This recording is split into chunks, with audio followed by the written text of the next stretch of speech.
Pen use करने की चुनाव को गंभीरता से ये सरकार तो बिल्कुल विफल रही है। प्रधानमंत्री देश का होगा। आपकी आवाज अपने आप में ऐसी करिश्माई आवाज है, आपकी अपनी आवाज जो है मेरे से बेहतर अभी साउंड कर रही है। पुलवामा क्यों हुआ, इस पर सवाल क्यों नहीं पूछते हैं लोग? आम आदमी की सबसे मजबूत आवाज MiG-29 जैसे विमानों, देश की राजनीति की तह तक की बात, भरोसेमंद खबर और खबरों की बारीक पड़ताल का नाम है इंडिया न्यूज, देश की धड़कन। ITV की कामयाबी की इस सफलता के साथ है इंडिया न्यूज के 6 regional news channels. India news Haryana,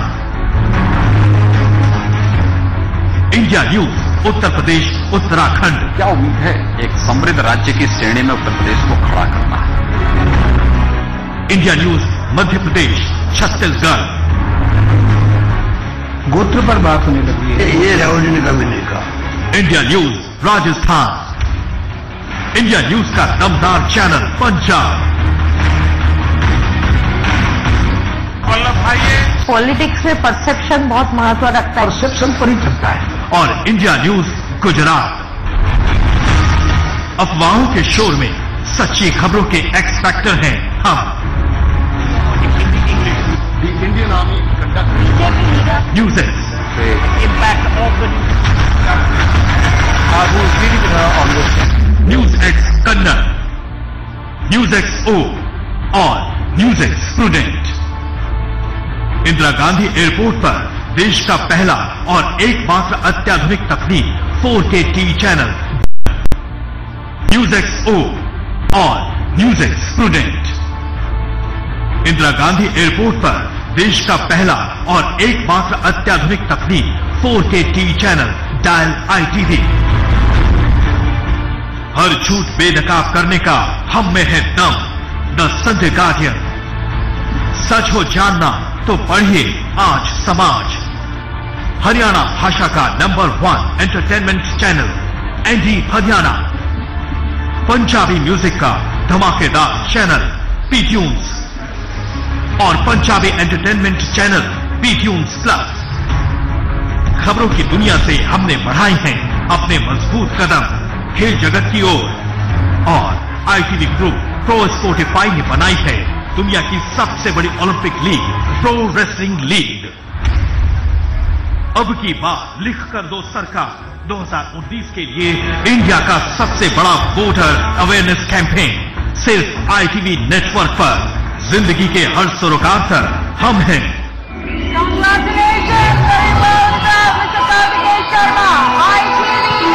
ITV network, connecting dots.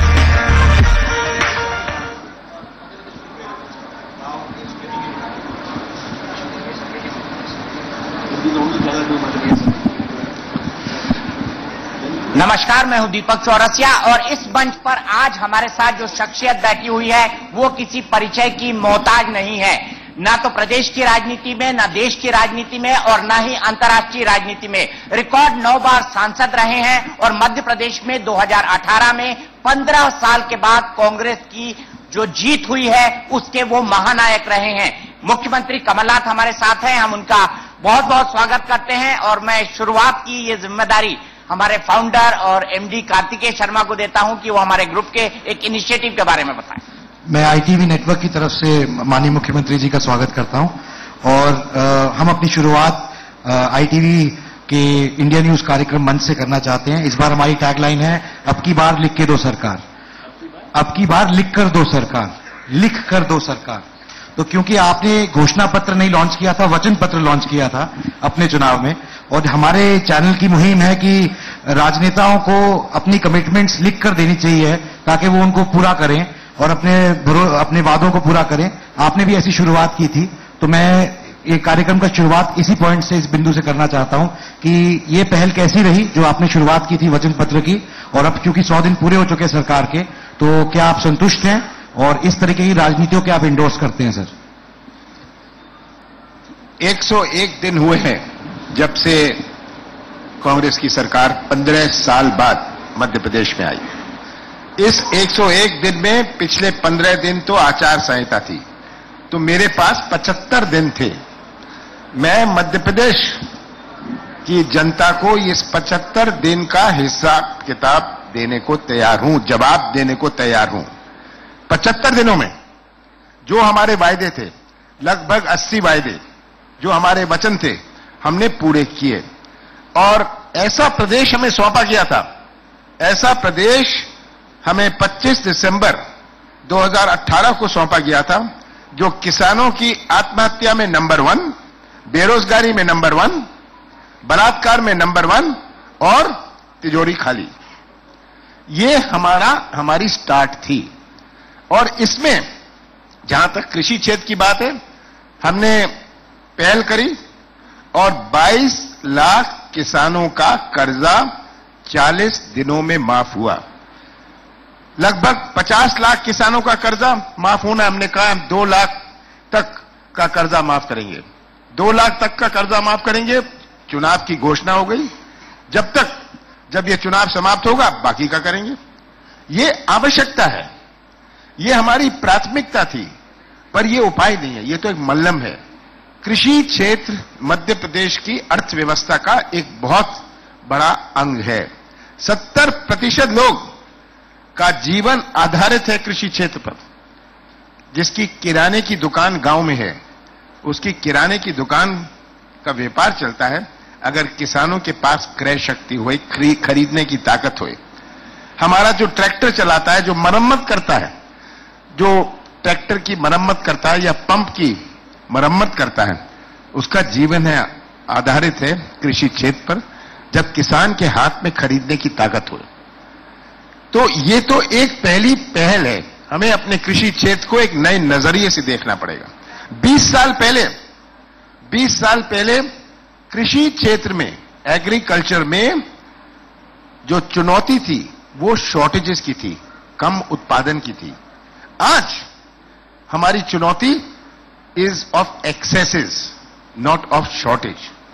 जो बढ़ता हुआ उत्पादन है, इस बढ़ते हुए उत्पादन से कैसे किसानों के साथ न्याय होए, कैसे किसानों को सही मूल्य मिले, ये हम लहसुन ले, प्याज ले, टमाटर ले, गेहूं ले, धान ले, कोई भी हम चीज ले, ये आज चुनौती है।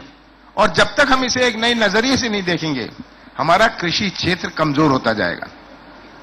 तो मध्य प्रदेश में बहुत बड़ी आवश्यकता है कि कृषि क्षेत्र में एक नई क्रांति आए, एक नई दृष्टि से इसे देखा जाए। तो इसमें जो राहत हम पहुंचा सकते थे, ये सॉल्यूशन नहीं है, ये उपाय नहीं है, ये एक राहत है। किसान का जन्म कर्जे में होता है, किसान की मृत्यु कर्जे में होती है। और ये हमारे लिए एक राहत थी। बिजली की बात हुई, हमने उसका किसानों के पंप का बिल आधा किया। हमने बहुत सारी चीजें करी, अगर आप चाहें तो मैं आपको बता दूं, पर हमने कहा 100 यूनिट्स 100 रुपए, 100 यूनिट 100 रुपए, बहुत सारी ऐसी पेंशन की बात हुई। ये केवल 75 दिन मेरे पास थे और जब तिजोरी खाली थी। तो ये मैं संतुष्ट हूं, मेरी इच्छा थी और भी होता। अब चुनाव के बाद हम अपना हर वचन पूरा करेंगे। क्या राजनीति में राजनेताओं को जो कमिटमेंट वो करते हैं वोटर से चुनाव से पहले, वो लिख के देना चाहिए? ये मुहिम इसलिए आपसे पूछ रहे हैं क्योंकि आपका भी वचन पत्र इसी लाइन पर था। वचन पत्र हमने घोषणा पत्र नहीं कहा था, हमने वचन पत्र कहा था, क्योंकि घोषणाओं से मध्य प्रदेश की जनता का पेट भर गया था। इतना पेट भर गया था कि इतनी घोषणाएं थी, 18,000 घोषणाएं, पता नहीं, गिनना भी मुश्किल है। घोषणाओं से मध्य प्रदेश के लोगों, जनता का पेट भर गया था, तंग आ गए थे। और हमने इसीलिए कहा ये वचन पत्र है। मैं तो कहता हूं कि हर जो राजनीतिक नेता होए, व्यक्ति होए, जो भी वो कहे उसको पूरा करे। इस संदर्भ में मोदी जी ने 5 साल पहले क्या क्या कहा था, ये तो आज के जमाने में तो सब बात रिकॉर्ड की है, चैनल में, आपके चैनल में और हर चैनल में ये बात रिकॉर्ड की है। आप शुरू करिए, जीएसटी के बारे में क्या कहते थे, 15 लाख के बारे में क्या कहा उन्होंने, बेरोजगारी के बाद क्या कहा, कृषि क्षेत्र के बारे में क्या कहा, अच्छे दिन के बारे में क्या कहा। तो आज ये हमें याद रखना है कि गैर जिम्मेदारी से आज के दिन कोई कुछ कह नहीं सकता, क्योंकि आप लोग ही इसे रिकॉर्ड करके रखोगे, आप हमें सुनाओगे। अच्छा होगा कि आप भी सुनाइए, मोदी जी पहले 5 साल पहले क्या क्या कहते थे। सर, आपने कृषि से बात शुरू की। मध्य प्रदेश की रीढ़ की हड्डी है कृषि, अगर ये कहा जाए तो गलत नहीं होगा। लेकिन आपने कहा कृषक कर्जे में जीता है और कर्जे में मर जाता है। मैं आपसे ये जानना चाहता हूं कि 15 साल के अंदर बहुत कहा गया कि डबल डिजिट में है एग्रीकल्चर की ग्रोथ। रियलिटी क्या थी? आपने जब कार्यभार संभाला तो आपने क्या देखा, खास तौर पर कृषि सेक्टर के बारे में? 15 साल में मध्य प्रदेश में उत्पादन बढ़ा, इसलिए मध्य प्रदेश को पुरस्कार मिला। किस चीज का पुरस्कार मिला? ये बढ़ते हुए उत्पादन का। अब बढ़ता हुआ उत्पादन का मतलब क्या आपने मंडी में विस्तार किया? मंडी में आपने कैपेसिटी बिल्डअप करी? क्या आपने उसकी खरीदी के लिए कोई उपाय किए? क्या बजट प्रोविजन किया? अगर आपका प्रोडक्शन बढ़ रहा है, उत्पादन बढ़ रहा है, बड़ी बुनियादी बात है।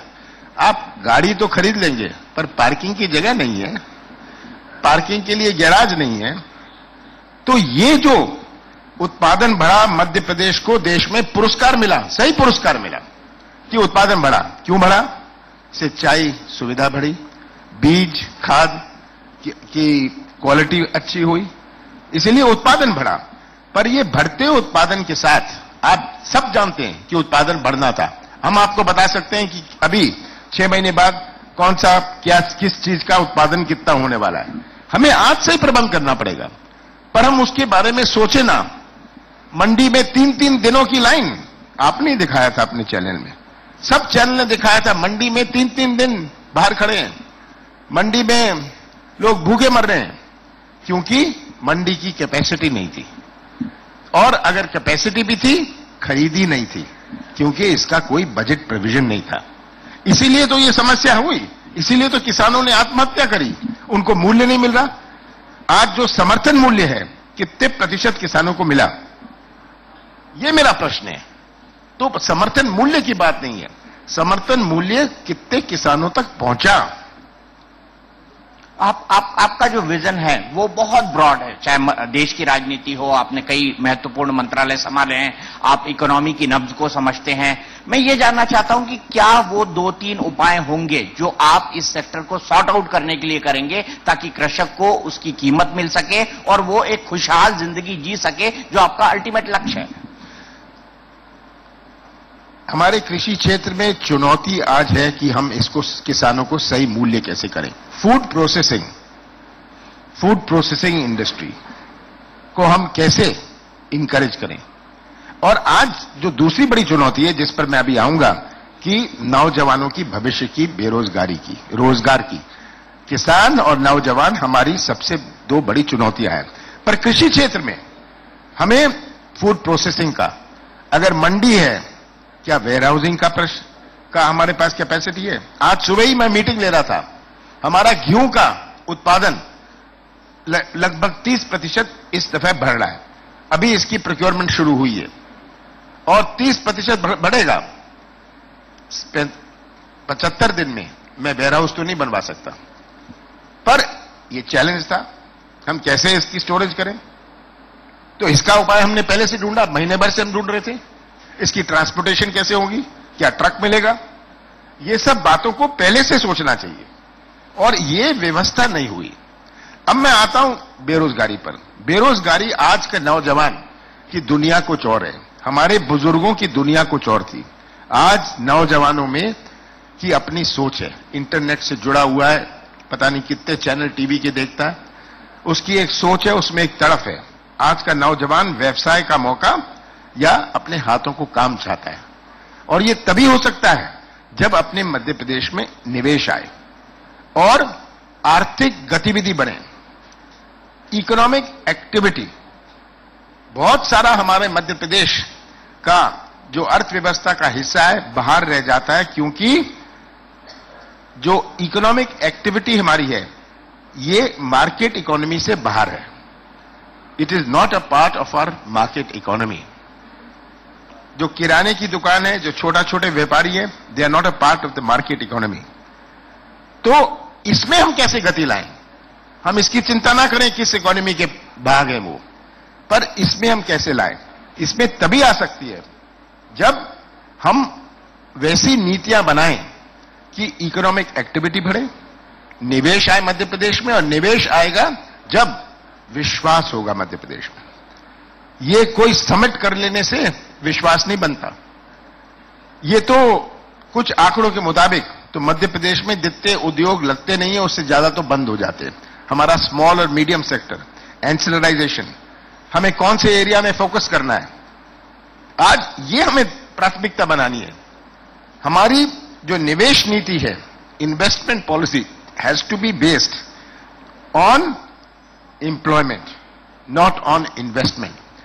जिसने 100 करोड़ रुपए लगाया और कहा कि मैं 100 लोगों को भर्ती करूंगा, स्वागत है उसका, पर जो 100 करोड़ रुपए लगाता है और 500 लोगों को रोजगार देता है, वो हमारे लिए और अट्रैक्टिव है।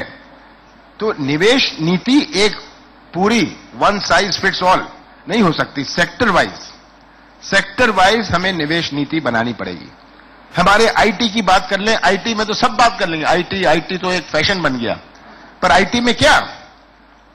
और हमारा प्रयास है, मैंने शुरुआत करी है कि हम मध्य प्रदेश को हब कैसे बनाएं ऑन आर्टिफिशियल इंटेलिजेंस।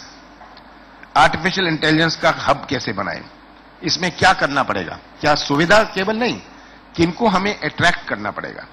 साथ साथ फार्मास्यूटिकल में हम रिसर्च का हब कैसे बनाएं। आज मध्य प्रदेश के पास वो बायोडायवर्सिटी है जो किसी के पास नहीं है। तो ये हम एक इसे रिसर्च के लिए, फार्मास्यूटिकल रिसर्च के लिए हब बना सकते हैं। हम किस प्रकार के, एक छोटा उदाहरण दूं, मेरे पास इंदौर से कुछ लोग आए और उन्होंने कहा कि हम इतने 1000 लोगों को रोजगार दे सकते हैं, क्या बनाते हैं? हम किस प्रकार के, एक छोटा उदाहरण दूं, मेरे पास इंदौर से कुछ लोग आए और उन्होंने कहा कि हम इतने 1000 लोगों को रोजगार दे सकते हैं, क्या बनाते हैं? कन्फेक्शनरी, मिठाई बनाते हैं, पर हमें जगह नहीं मिलती। तो मैंने कहा मैं एक कन्फेक्शनरी पार्क खोलता हूं। मैंने एक कन्फेक्शनरी पार्क खुलवाया है, उसमें सब आए। ये ऐसी चीजें हैं जहां कोई ज्यादा इन्वेस्टमेंट नहीं है, पर हजारों की संख्या में लोगों को रोजगार मिलेगा। आज मध्य प्रदेश की मिठाई, इंदौर की मिठाई पूरे देश भर में हम क्यों ना पहुंचाएं, पर उनको हम वो सुविधा दें। वो क्या चाह रहे हैं? वो चाह रहे हैं कि उनको एक कन्फेक्शनरी पार्क बना दीजिए जिसमें सबको जगह अलॉट हो जाए। बहुत आसान है, बहुत सिंपल है। मुख्यमंत्री जी, जिस तरह से आपने बात की, एक संयोजित तरीके से काम करना पड़ेगा अगर अनएम्प्लॉयमेंट की प्रॉब्लम को रिजॉल्व करना है। सरकारी नौकरियां ही उसका जवाब नहीं है या प्राइवेट सेक्टर। इसी में वोकेशनल ट्रेनिंग को लेकर और चीजों को लेकर कई सारे आइडियाज आपकी गवर्नमेंट ने रखे, जहां ऑपोजिशन ने उसको क्रिटिसाइज करने की कोशिश की, शायद वो समझ नहीं पाए। क्या आप उसका थोड़ा सा उल्लेख कर पाएंगे कि जैसे उन्होंने बात की कि जब आपने कहा कि हर व्यक्ति को अपने काम को चुनना पड़ेगा, चाहे वो कोई किसी भी तरीके का काम हो। मैं समझा नहीं। शिवराज सिंह चौहान जी आए थे और उन्होंने कहा कि आप लोगों को कह रहे हैं कि आप ढोर चढ़ाइए, मतलब जानवर चढ़ाइए, आप लोगों को कह रहे हैं कि आप बंदर नचाइए, आप लोगों को कह रहे हैं कि आप आप बैंड बजाइए। ये मजाकिया लहजे में मैं शिवराज सिंह को नचाने की बात जरूर करता हूं, बंदरों को नचाने की बात नहीं करता, मैं उनमें नहीं गिनता। उनका कहना था, आपने कोई शायद स्टेटमेंट दिया था कि बैंड बजाने वाला भी एक रोजगार है। बिल्कुल मैंने दिया था और अभी भी मैं कहता हूं, मैं दोहराता हूं। आज ये जो बैंड में शामिल होते हैं, शादी के बैंड में हो या सेरेमोनियल बैंड हो, मैं एक दफा ट्रैफिक में फंस गया, शादी की बारात जा रही थी, बैंड बाजा चल रहा था, तो मैं गाड़ी से उतरा, मैंने बैंड वाले से पूछा, भाई तुम कहां से हो? उसने मुझे कहा कि मैं इस जगह से हूं, उस जगह से हूं। मैं कितने पैसे कमाते हो? उसने कहा मैं तो नौकरी करता हूं ये बैंड मास्टर की। कौन है तेरा बैंड मास्टर? कहता है वो है, दूर दिखाया, तो वो तो बड़ी शान से चल रहा था, नौकरी करता है। मैंने कहा तुम कितना पैसा बनता है? कहता है सीजन पर होता है, जब नौकरी मिल जाती है। आज तब मैंने कहा 7वीं पास पढ़ा है, 8वीं पास पढ़ा है, हमें हमारी आवश्यकता तो 7वीं और 8वीं पास वाले की भी है, क्या वो गड्ढे खोदेगा? तो मैंने कहा कि बैंड ट्रेनिंग स्कूल मैं बनाऊंगा, सेरेमोनियल बैंड। आज पुलिस का बैंड हो, आर्मी का बैंड हो, बहुत सारे फंक्शंस हैं जहां ये सब बैंड होते हैं, शादी के होते हैं, संगीत के होते हैं, फलाने होते हैं। तो मैं तो चाहता हूं मध्य प्रदेश के बच्चे 7वीं पास 8वीं पास 20-30-40 हजार रुपए कमाएं, बंबई में हमारे मध्य प्रदेश का बैंड हो, क्या खराबी है इसमें? उनको रोजगार मिलता है।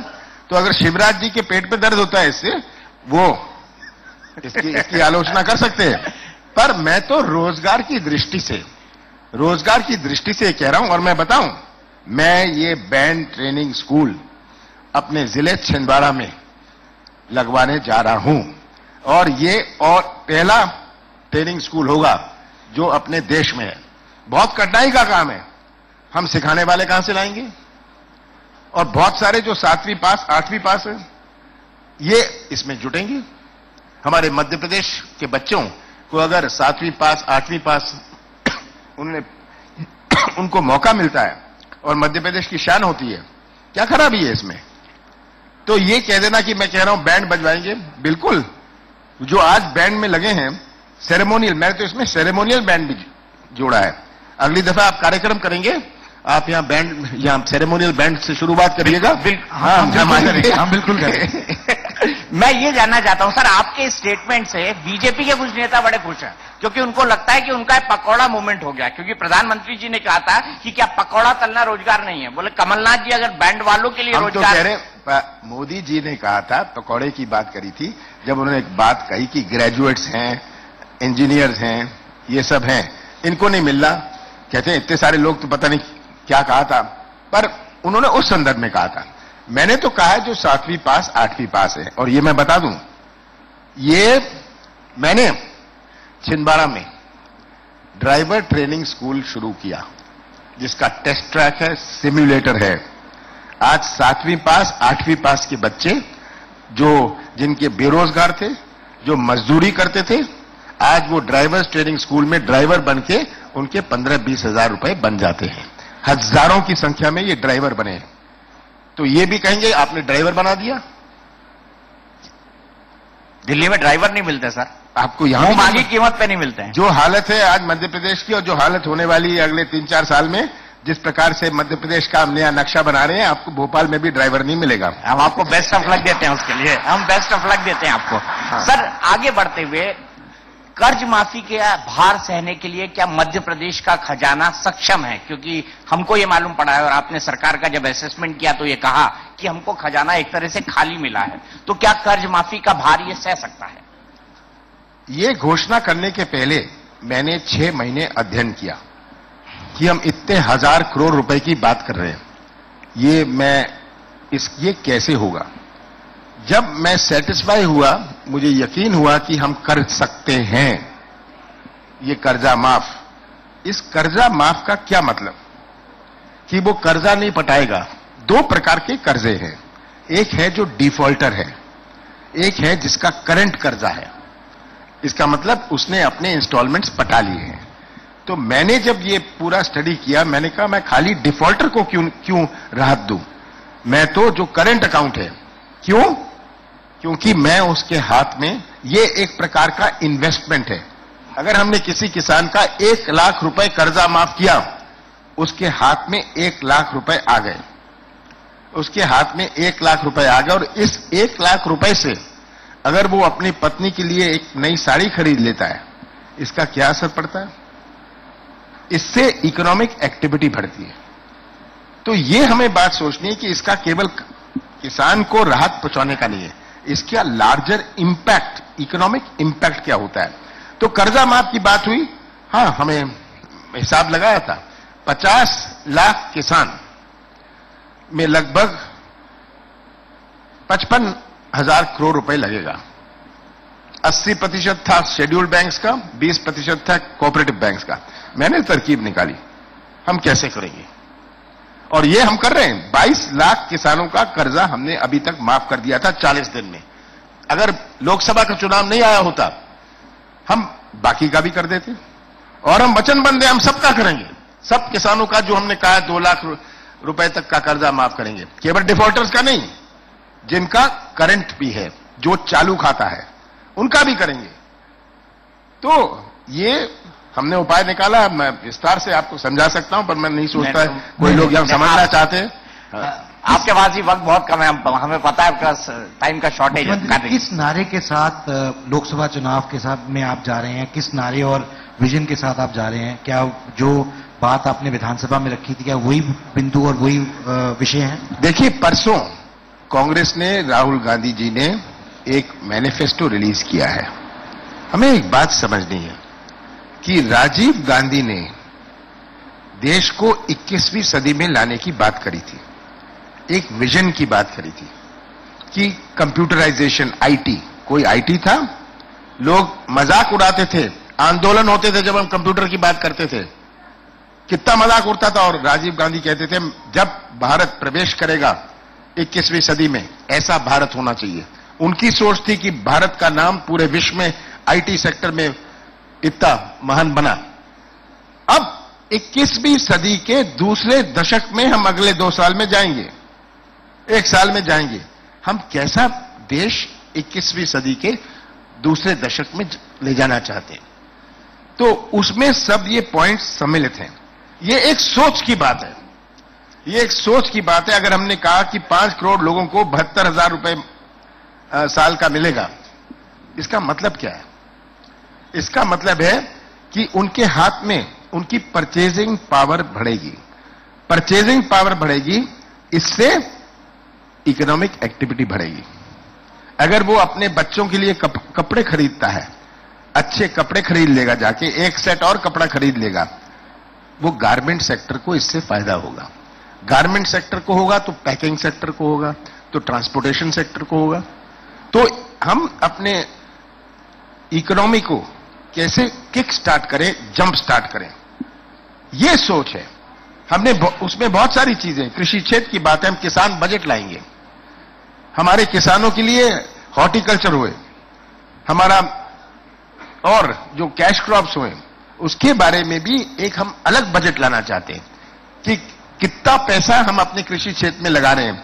आज ये बात हमें नहीं भूलनी चाहिए कि लगभग 45% लोग का जीवन में भी 50% जुड़ा हुआ है कृषि क्षेत्र से। मध्य प्रदेश में तो 70% है। तो ये जो हमारा मैनिफेस्टो है, ये सम्मिलित करता है। जैसे शिक्षा के क्षेत्र में, शिक्षा के क्षेत्र में राहुल गांधी जी ने मैनिफेस्टो में कहा है हम 6% जीडीपी का, हम 6% जीडीपी का, क्योंकि जब तक हमारे शिक्षा के क्षेत्र में स्टैंडर्ड ना बढ़े, आज इतने सारे इंजीनियरिंग कॉलेजेस हैं, जो ये बच्चे निकलते हैं इंजीनियरिंग कॉलेज से, क्यों नहीं इनको जॉब मिलता? बच्चों को तो कंपीट करना होगा इंटरव्यू में, पर सिलेक्शन में, पर इंजीनियरिंग कॉलेजेस को भी कंपीट करना चाहिए। उनको उनका स्टैंडर्ड हम कैसे रेज करें, ये प्रश्न है। बहुत सारे ऐसे प्रश्न हैं। हमारे स्वास्थ्य के क्षेत्र में आज क्या स्वास्थ्य सुविधा है, तो ये सब चीजों का ये एक विजन है उनका कि हम 21वीं सदी में जब प्रवेश करेंगे, हम किस प्रकार के देश, किस प्रकार कैसे हम अपने देश को 21वीं सदी के दूसरे दशक में ले जाना चाहते हैं। हम निभाएंगे एक बहुत अच्छा डॉक्यूमेंट है, हम सबने उसको पढ़ा है। लेकिन बीजेपी जिन मुद्दों को पिच कर रही है, उसके मुद्दे हैं बालाकोट में एयर स्ट्राइक हुई, उसके मुद्दे हैं 5 साल के कामकाज, उज्ज्वला योजना, सौभाग्य योजना, जनधन योजना, कई सारे काम जो उसने किए हैं, मैं उसके डिटेल में नहीं जाना चाहता। और साथ ही साथ वो बड़ा इमोशनल इशू जिसको राष्ट्रीय सुरक्षा कहा जाता है, उसको पिच कर रही है बाकी सभी मुद्दों को डिफ्यूज करने के लिए। क्या आपको नहीं लगता कि इमोशनल मुद्दों को जनता ज्यादा पसंद कर लेती है? आज मोदी जी जवाब नहीं दे पा रहे कि ये 15 लाख का क्या हुआ, जवाब नहीं दे पा रहे 2 करोड़ रोजगार का क्या हुआ, जवाब नहीं दे पा रहे कि किसानों को लागत पर 50% मिलेगा, बहुत सारी चीजों का अच्छे दिन का जवाब नहीं दे पा रहे। तो ये ध्यान मोड़ने की राजनीति, ये कलाकारी की राजनीति। आज कहते हैं, मोदी जी कहते हैं मेरे नेतृत्व में देश सुरक्षित है, जैसे कि 5 साल पहले देश असुरक्षित था। क्या मोदी जी ने ये एयरफोर्स बनाई? क्या मोदी जी ने ये नेवी बनाई? क्या मोदी जी ने ये आर्मी बनाई? क्या मोदी जी ने ये इंडियन मिलिट्री एकेडमी IMA बनाया? क्या मोदी जी ने NDA बनाया, हमारे नेशनल डिफेंस एकेडमी बनाई? क्या मोदी जी की सोच थी कि सैनिक स्कूल बने? ये ध्यान मोड़ने की राजनीति। मेरे नीचे देश सुरक्षित है। मैं तो कहता हूं सबसे ज्यादा आतंकी हमले, ये मैं नहीं कह रहा, ये रिकॉर्ड बता रहा है, किसके समय हुए? जब भारतीय जनता पार्टी की गवर्नमेंट केंद्र में थी। मैं संसद में बैठा था जब संसद में आतंकी हमला हुआ। किसकी सरकार थी वहां? भारतीय जनता पार्टी की सरकार थी। जो भी बड़े बड़े हमले हुए, आज ये इसका ध्यान मोड़ने के लिए सुरक्षा का, राष्ट्रवाद का, और ये पाठ पढ़ा रहे हैं कांग्रेस को राष्ट्रवाद का। मैं तो मोदी जी से पूछता हूं कि मुझे एक नाम बता दें, एक नाम कोई बता दे, मोदी जी को तो छोड़िए, कोई भी इस देश में मुझे एक नाम बता दे, कोई स्वतंत्र संग्राम सेनानी का जो भारतीय जनता पार्टी का सदस्य रहा हो। एक नाम नहीं है। और ये राष्ट्रवाद का पाठ पढ़ाने आए हैं। ये कलाकारी देखिए। लेकिन कमलनाथ जी, यहां पर सवाल जो वो उठाते हैं, देखिए हमने पाकिस्तान को चुप कराने के लिए सर्जिकल स्ट्राइक की, उरी के बाद हमने एयर स्ट्राइक की बालाकोट में बदला लेने के लिए, जो पुलवामा के अंदर आतंकी हमला हुआ, ये कुछ मुद्दे हैं जिनको जनता भावुकता के साथ पकड़ लेती है। ये आतंकी हमला हुआ क्यों? आपने एयर स्ट्राइक करी, आपके पास उपाय क्या था? आपने कहां करी एयर स्ट्राइक? ये तो एयर चीफ ने कह दिया। एयर चीफ पहले दिन उन्होंने कहा 300 लोग मर गए हमारे एयर स्ट्राइक में। उसके बाद ये शांत है। उसके बाद ये शांत है जब देश ने कहा तेरा कुछ फोटो तो दिखाइए, कितनी इमारतें गिरी। ये तो विदेशी एजेंसी ने फोटो दिखा दी जहां एयर स्ट्राइक हुई थी, मैं नहीं कह रहा।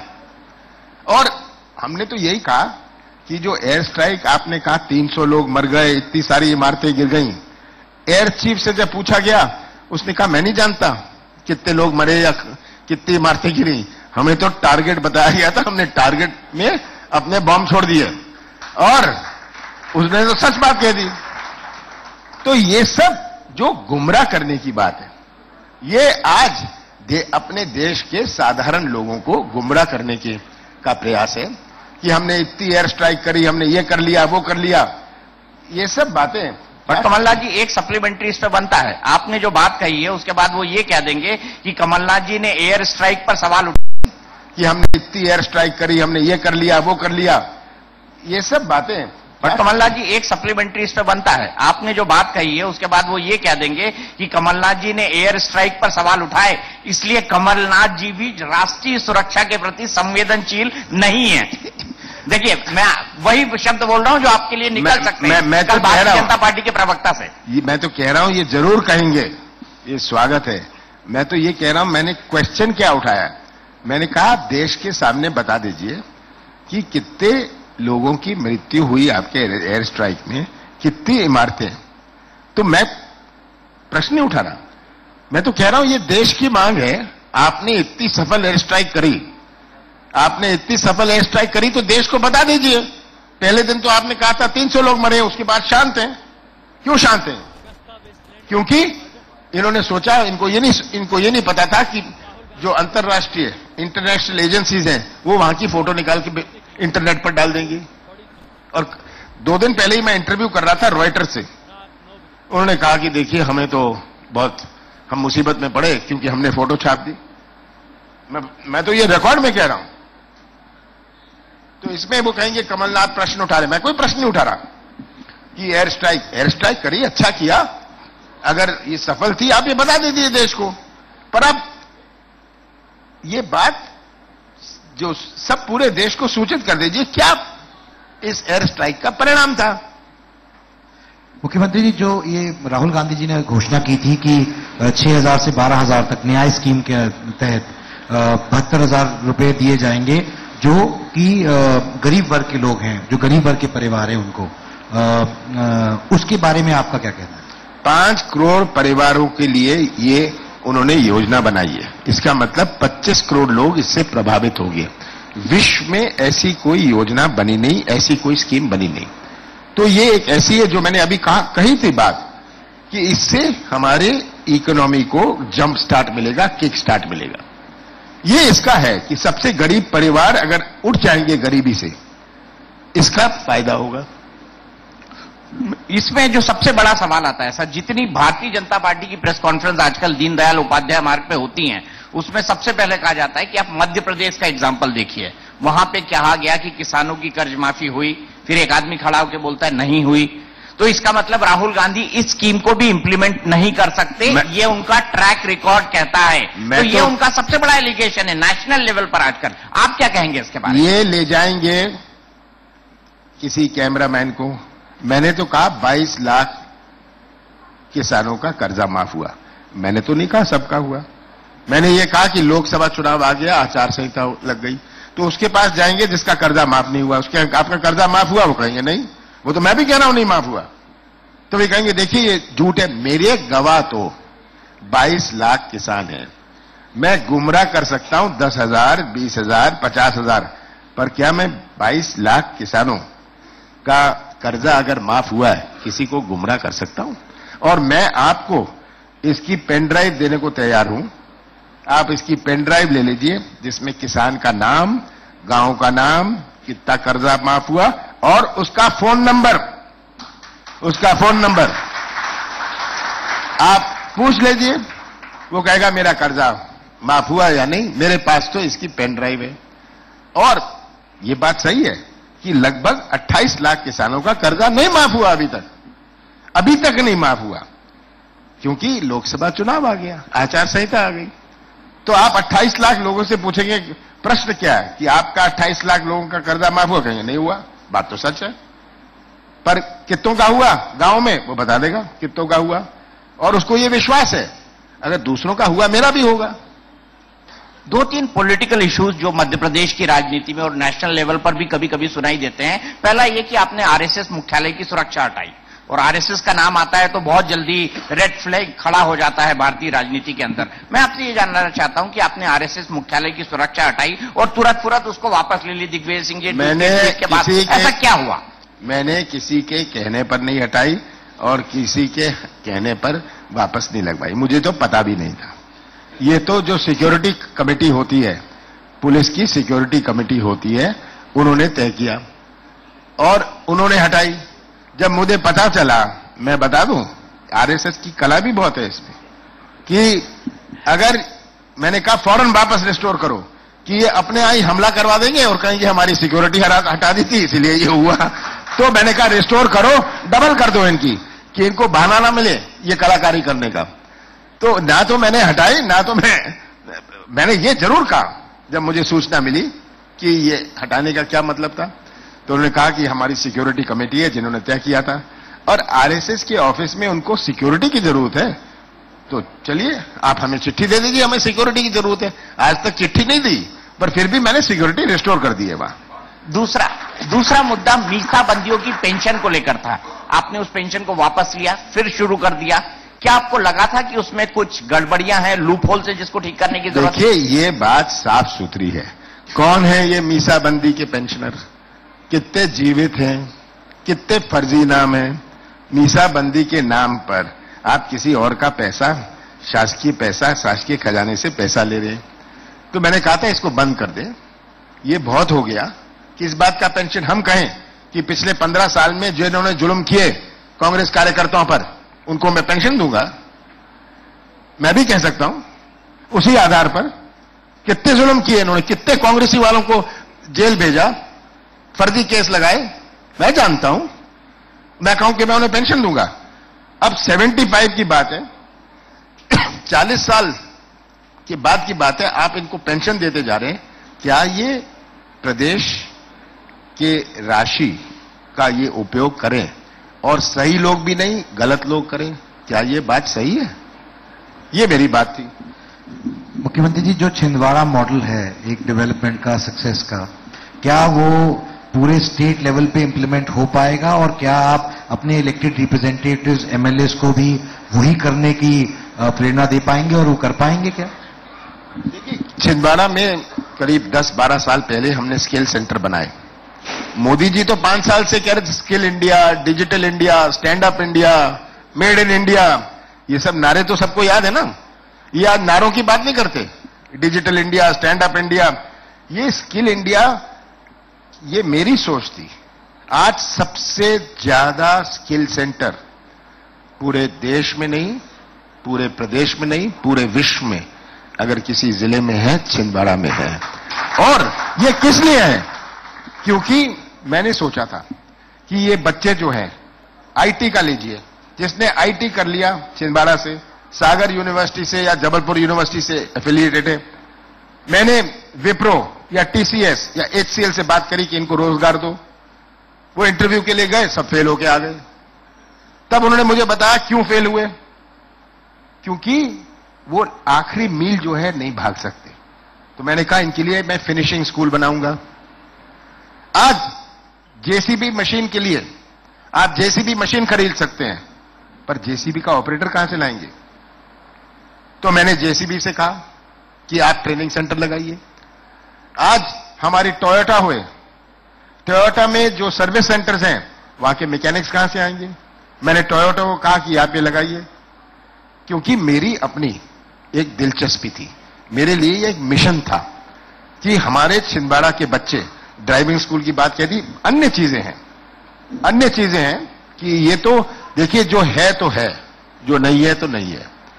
और मेरी सोच में अगर मैंने 5000 किलोमीटर 6 साल में ग्रामीण सड़कें, हाईवे नहीं, हाईवे तो बनाए, पर ग्रामीण सड़कें बनाई, किस लिए बनाई?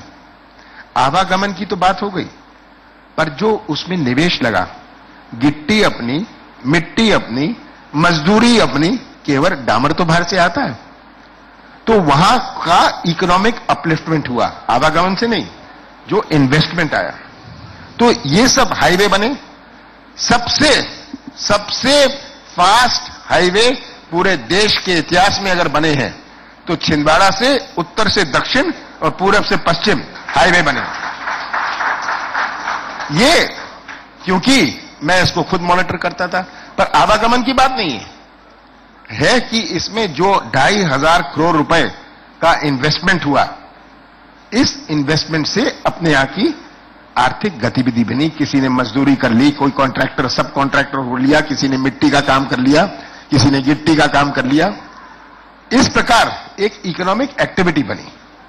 कमलनाथ जी, आप ये इसलिए कर पाए क्योंकि आपके खुद के इतने कॉन्टेक्स्ट थे कि टोयोटा का सर्विस स्टेशन आ जाए, जेसीबी आ जाए। अब मध्य प्रदेश को वही कॉन्टेक्स्ट मिले हैं, आप चीजों को हार्ड सेल करना जानते हैं। एक आखिरी सवाल मैं आपसे जानना चाहता हूं, सलमान खान कब से आ रहे हैं मध्य प्रदेश के लिए कैंपेन करने के लिए, उसके लिए आपका रोल आउट प्लान क्या है? देखिए, सलमान खान तो आ गए, वो अभी मध्य प्रदेश में है। अच्छा, आ गए हैं? हाँ, आ गए हैं, हाँ, मध्य प्रदेश में ही है आज के दिन। पर वो कैंपेन करेंगे या ना करेंगे वो उनकी मर्जी की बात है, करेंगे या नहीं करेंगे, वो कहां करेंगे मैं नहीं जानता, ये उनके ऊपर है। पर वो 3 हफ्ते के लिए मध्य प्रदेश में है। उन्होंने मुझे खुद ही बताया था मैं 3 हफ्ते के लिए मध्य प्रदेश में हूं। अब वो कैंपेन करेंगे, वो खुद तय करेंगे, उनको कैंपेन करना नहीं करना, खुद तय करेंगे कहां करेंगे।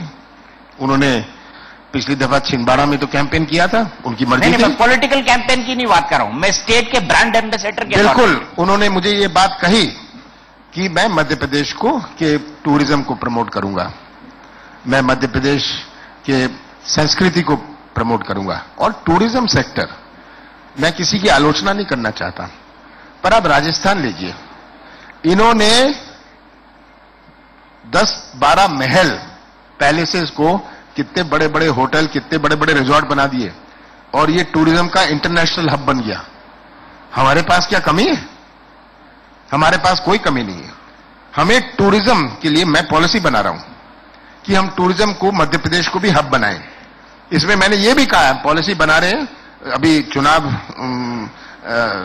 आचार संहिता है, पता नहीं मैं कहूं या नहीं कहूं कि क्या हम सोच है, मैं नहीं कहूंगा हम करने जा रहे हैं, मैं कह रहा हूं कि ये घोषणा हो जाएगी। मैं कहूंगा कि हमारी सोच क्या है। हमारी सोच है कि हम वायबिलिटी गैप फंडिंग करें, इंफ्रास्ट्रक्चर के लिए वायबिलिटी गैप फंडिंग करें, कि जो वायबल भी नहीं है, जो गैप होगा उसकी हम फंडिंग करें। इस प्रकार से हमें टूरिज्म को प्रमोट करना पड़ेगा, यह हमारी सोच है। आप बहुत बहुत शुक्रिया सर, उम्मीद करते हैं, और मैं आपको बधाई दे दूं आज, क्योंकि आज का दिन आपके लिए शुभ है। नकुल को छिंदवाड़ा से टिकट अनाउंस हुआ है और मध्य प्रदेश में आपके परिवार की अगली पीढ़ी आने वाली है। एक सवाल चलते चलते मैं पूछ लेता हूं, ग्वालियर में क्या ज्योतिरादित्य सिंधिया जी के परिवार से कोई चुनाव लड़ने वाला है? उनकी पत्नी के बारे में हम सुन रहे हैं, क्या यह सच है? मैं नहीं जानता, मैंने उन्हें यह सुझाव दिया था। आपने दिया था? मैंने कहा था कि हमारे लिए, पार्टी के लिए बहुत अच्छा होगा अगर उनकी पत्नी लड़े, पर उन्होंने अभी तक इसे स्वीकार नहीं किया है। और भोपाल में आपने दिग्विजय सिंह जी को उतारा है, कड़ी टक्कर मिलेगी भोपाल में, लेकिन ऐसा सुनने में आ रहा है कि भोपाल की जगह वो राजगढ़ से चुनाव लड़ना चाहते थे, क्या ये सच? मैंने दिग्विजय सिंह को सुझाव दिया था कि आप अपने गृह क्षेत्र से मत लड़िए, आप जो सीट कांग्रेस 35 साल से नहीं जीती है वहां से आप चुनाव लड़िए, और एक संदेश जाएगा पूरे प्रदेश को। और जैसे ही दिग्विजय सिंह ने यह स्वीकार किया, भारतीय जनता पार्टी का पसीना इतना उतर रहा है कि आज तक ये उम्मीदवार तक नहीं बता पाए कौन लड़ेगा उसके खिलाफ। मैं अंजलि को रिक्वेस्ट करूंगा कि प्लीज वो मंच पे आएं और आगे की प्रोसीडिंग आगे लेके जाएं। मुख्यमंत्री जी आप आएं, मन तो कर रहा है कि आपसे बातें ही करते रहें, लेकिन आपका वक्त कीमती, हम इस बात को बहुत अच्छी तरह समझते हैं। अंजलि आगे। जी हाँ, तो अब समय आ गया उस पल का जहां से हम सम्मानित करेंगे कुछ खास लोगों का जिन्होंने अलग अलग क्षेत्रों में किए गए अपने कार्यों से मध्य प्रदेश की शान बढ़ाई है। तो आइए आप शुरुआत करते हैं इंडिया न्यूज मध्य प्रदेश गौरव अवार्ड से, और इसकी शुरुआत मैं करना चाहूंगा excellence in health care category में, जिनमें है अनिल अग्रवाल, ग्लोबल स्पेशलिस्ट ग्वालियर से। अनिल अग्रवाल।